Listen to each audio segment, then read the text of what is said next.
রাফি, মা, আজ না পড়লেও হবে, আমি খুব ঘুম পাচ্ছে। বাবা হাসি মুখে, না শোনা, নামাজ আমাদের জীবনের আলো।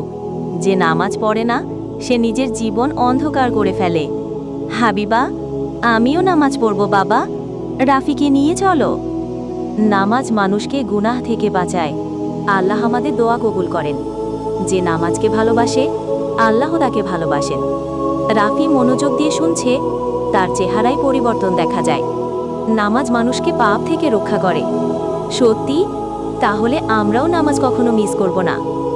বাবা হেসে, এটাই হলো সত্যিকারের সফলতার পথ। রাফি, আজও মসজিদে গিয়েছিলে? এত ভোরে উঠতে পারো? রাফি, হ্যাঁ, আগে কষ্ট লাগতো, কিন্তু এখন মনে হয় নামাজ ছাড়া জীবন অসম্পূর্ণ।